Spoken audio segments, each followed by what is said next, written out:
All right, good morning, everybody. Happy Tuesday. I'm back. I hope you're able to jump on the Zoom today so we can talk through a little bit what to expect the rest of this week and then how grades are going to work as we get back from spring break.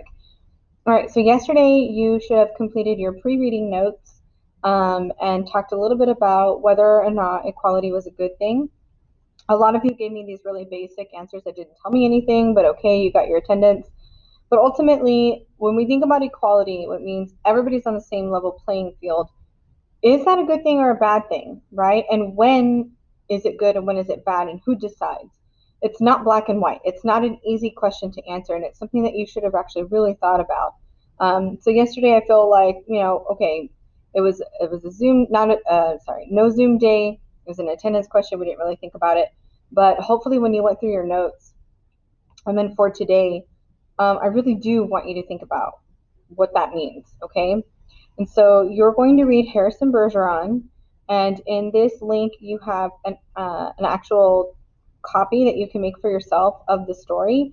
And if you click here, it is an audio recording of it, and they do share the text on the screen. I really like these memes. I wanted to share that with you.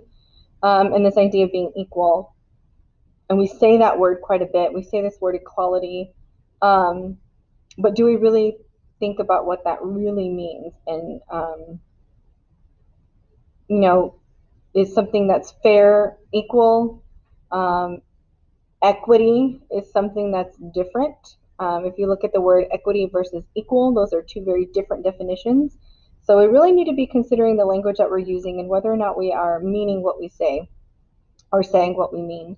And so in this text, it's the year 2081. There have been over 200 amendments that have been made to the Constitution for this idea of being equal. And so if you're truly exceptional, you have to wear these handicaps.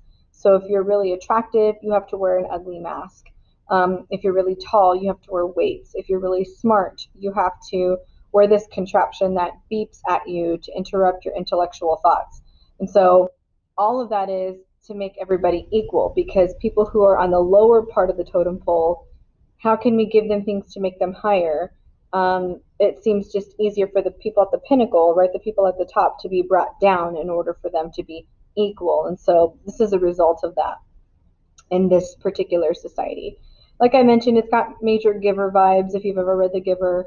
But ultimately, you do know at the end, Harrison Bergeron is an exceptional being. He's tall, he's handsome, he's smart, he's talented, and he's been captured because he continuously breaks through his handicaps. And this kind of story ends with what happens to him as he's breaking through all of these and trying to persevere despite the environment that's holding him back. I love this part from The Incredibles, and this kind of is what it reminds me of if you've ever seen The Incredibles. So Syndrome is trying to make all these advancements to make everybody super, and then when everybody's super, nobody's very special. And that's this idea, is that they're trying to take the exceptionality away from everybody, because then nobody's special. And it's almost the 100% opposite of participation trophies. Participation trophies is everybody gets a trophy, where in this society, nobody gets trophies. Nobody's exceptional. Everybody's basic. Everybody's general. Nobody is better than anybody else. And so it's pretty much a society of like basic mediocrity, which is kind of the polar opposite of what people are trying to achieve when they talk about equality. So then here's the PDF if you don't want to make a copy, but either way, you'll be able to get it. It's a lot of dialogue, so it may look like a lot of pages, but it's really not. I think the entire recording of it is less than 20 minutes, if that, to read it. So once you've done that, you can open up this character chart. You're going to start this today with me, and we're going to work on this for the next 2 days together. It is the final daily grade for this 9 weeks, so you'll have about 14 grades, and you'll even have an opportunity for an alternate major grade. So if you bombed the test, or if you never did the multi-genre project, you still have an option to pass.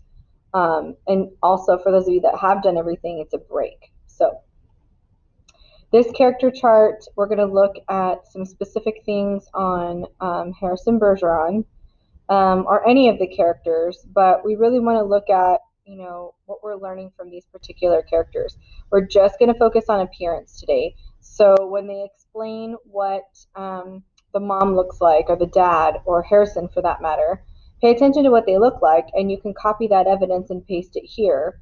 And then what does their appearance say to kind of like the moral of the story, right? So the more handicaps they have, the more exceptional they are. It's kind of backwards, right? And so maybe we're really thinking about this idea of equality in a way that is too focused on appearance and too focused on, what we see rather than why it's important or the consequences of maybe people being exceptional, whatever you want to put. We'll talk about it in our Zoom a little bit more. Okay, and then your attendance question for today is, what's the biggest takeaway from this story as you read it? Or what's the main idea or the message? And then think about what you wrote in terms of equality yesterday. If you kind of put a basic answer, then you're going to have to pretty much start from scratch today. If you wrote something, you should be able to see everybody else's responses, and so you can look through the discussion board and figure out, okay, how does some of those better answers contribute to what the biggest takeaway is of Harrison Bergeron. And this question will earn you your attendance question for today if you are not on our Zoom meeting. So because I'm back for Zoom, your attendance 100% for phone calls is going to be based on being in Zoom. If you're not in Zoom, you're going to get a phone call. Just make sure you complete the attendance question for today. All right, tomorrow we're going to continue working on this character chart. We're going to work on 2 more rows.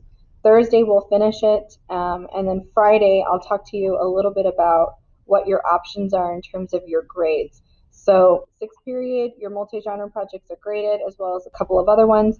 7th period, I'm working on your multi-genre projects now. They should be graded by the end of the day, if not early tomorrow. But your grades should be 100% current by Friday, so you know whether or not you need to take advantage of some of these grade opportunities. Okay?